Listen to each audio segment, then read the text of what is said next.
This segment of Naperville Sports Weekly is brought to you by the Daily Herald. I'm here with head coach Andy Nussbaum of Naperville Central Girls Basketball. Thanks for joining me, Coach. Glad to be here. Now, team's out to a really great start. The season started a little slow, though. You know, the conference play seems to have kind of turned things around. What kind of made things click for you guys? It seems like the last chunk of games, you guys have really kind of been playing some good basketball. Well, when we started the year, we really only had one returning starter, Hannah Swarm. Mia had played some significant minutes, but wasn't a starter. Wasn't on the floor at the end of the North game when we finished the year. So we were really inexperienced, even though we had two other senior starters. And I think it just took a while for them to get used to the pace and the expectations of varsity basketball. So after being, 4-3 one point, now we're 18-7. I feel like really playing a lot of games. I mean, we played 9 games over Christmas break. Playing a lot of games was helpful, and they get used to, playing, get used to the varsity level, and now we seem like we're rolling at the right time. Now, you mentioned the seniors, 3 senior starters. What's the impact that the seniors have meant to this team? As you mentioned, just one returning starter. A lot of times the seniors kind of need to step up and kind of lead by example, take a bulk of that leadership role. What have you seen from the seniors this season that have really shown that? I think from any group of seniors, there's something that happens between their junior and senior year. They know, this is their last rodeo, and so there's a certain degree to which they give it everything they have, and so it's not just Katie McBain and Sarah T-Tech, and of course Hannah, but Kaylee Cunningham has done a great job for us. Ella Rascala and Meredith St. Bacos have consistently worked hard in practice. Callie Menos is always here to help us out. So I'm just really proud of all our seniors. And, as we've said, we have 7 seniors this year. We had 11 seniors last year. We feel like, have that kind of loyalty with players, and especially you can't start 7. So we must be doing something right to get that many kids staying out for the program for 4 years. Now, we talked about the seniors, but got to talk about one of the younger players, Mia Loxtagala. When you get to see her in person, it's so much different than watching the game tape of her. I mean, it's unreal how, a sophomore can come in and kind of take over some games like that. And looking at the box scores, 18 points on any given night. She's got a couple 21-point performances. What are some things that you've seen from her that she's really grown on? Maybe some potential you saw early in the season is really starting to thrive here late in the year. She's much more aggressive with the ball to the basket. I think there are times she can even still be more aggressive, but she's so much more aggressive. She's a great passer. She's a great athlete. She just has really good court sense. Her shooting has improved.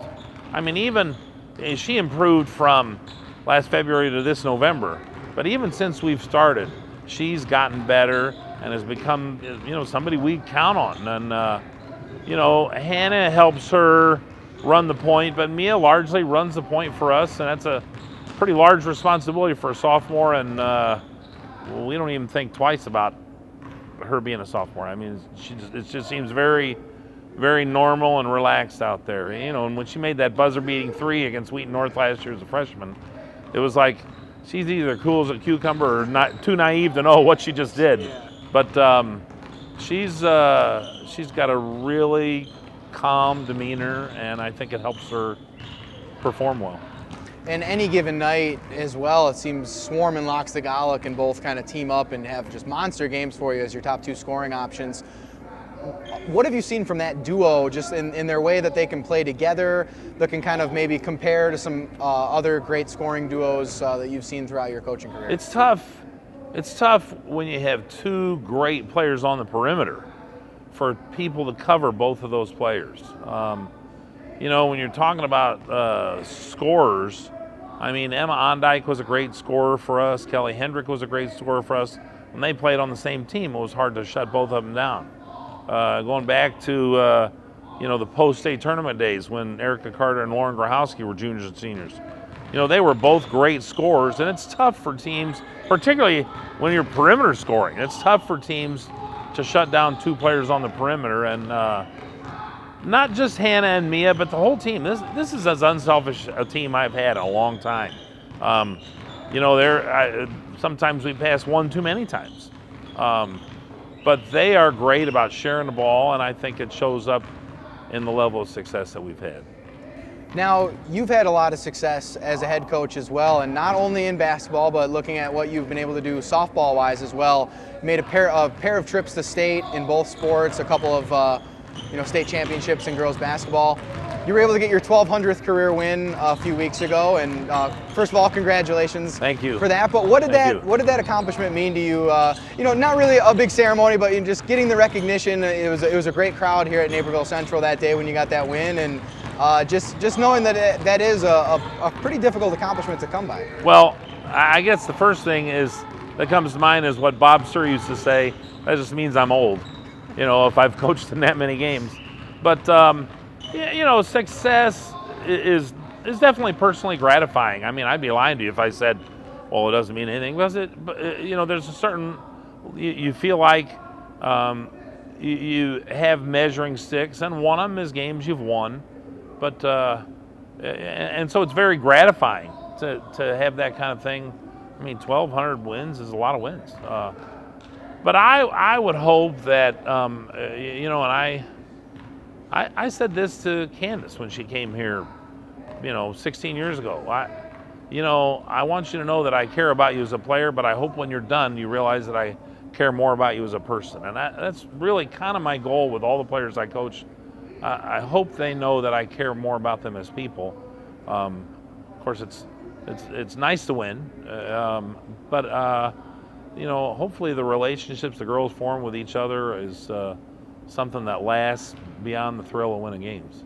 I want to kind of shift gears and look towards softball a little bit. Team went on an incredible run last year, making it all the way to the sectional final. Looking at this year's team, though, losing some really talented seniors from last year, Julie Kestis, Lisa Tassi, just to name a couple. Who are some players that are going to have to step up looking ahead to softball season for the team to have another successful run? Well, I think, first of all, I would say since the year 2000, we've had an incredible run of great pitching. Starting out with Christy Jonikas, through the Wunderlich sisters, Keegan Hayes, and Julie Kestis. I mean, these are all girls that are, all of them accomplished pitchers at the college level. And they worked really hard, coming in to do a great job for us. And so we're going to have somebody that can throw the pill, Stacey Stark is one of the girls that threw last year for us. But that's really the number one thing, is somebody's going to have to step up and give us some pitching. We do have, some girls coming back. Lindsay Gonzalez particularly is our second baseman. She's been there 3 years. She may move over to shortstop. We'll see. We haven't decided that yet. But I think the foundations of success have been set, and the girls know what's expected of them in Naperville Central softball. So I'm hoping that we have girls that can step up and fulfill the task. Now for you, do you ever find there are any complications coaching sports that have back-to-back seasons, where a deep run in basketball can mean maybe softball has to start a little later for you? Or do you ever find that when the seasons overlap, is there any ever complications there? The only time it overlaps is when we go to the state tournament. And then it's like, okay, we're in the state tournament. You don't really worry about. Right. But I've had great assistants who are willing to pinch hit, so to speak, and help me out. And my wife is great. I couldn't do what I do without her support. But I feel like if it's the end of a team's season and they're in their IHSA tournament series, that's the team I got to really focus on. The team that's just starting, their time will come, and I think all the girls understand that. Even in the past, not so much anymore, but in the past I'd overlap with football and basketball, and I think players have been pretty understanding that they allow me to wear more than one hat. So I enjoy doing both, and my wife says the alternative. If he's not doing both, that means they lost, and that's a bad thing. So I enjoy what I'm doing. I got a great job. Now, is there a sport that you find yourself maybe enjoying the season a little more, or do you really just love both equally? Everything is different. Softball is the first head coaching job I had. Football, I played in high school. I played in college. And there's something about having played, and I understand the emotions involved. Basketball, well, I'm from Indiana. I mean, when I was 9 years old, our gym had 7,200 people at every home game. Wow. So there's something that I can be a 9-year-old boy again every time we have a basketball game. So there's, I guess the answer is it depends on what month you ask me, as to which one is my favorite. Switching back to the basketball season, biggest game of the year really coming up for you guys against Wheaton South tomorrow. What are some things that you told the team looking ahead to that game? Because it's kind of, this win gives you sole possession of first. It really is a big game for you in the grand scheme of things. Well, we have, it's always been our goal to kind of keep our destiny in our own hands. And even after the early loss to Nequa, we said, we've got our destiny in our own hands.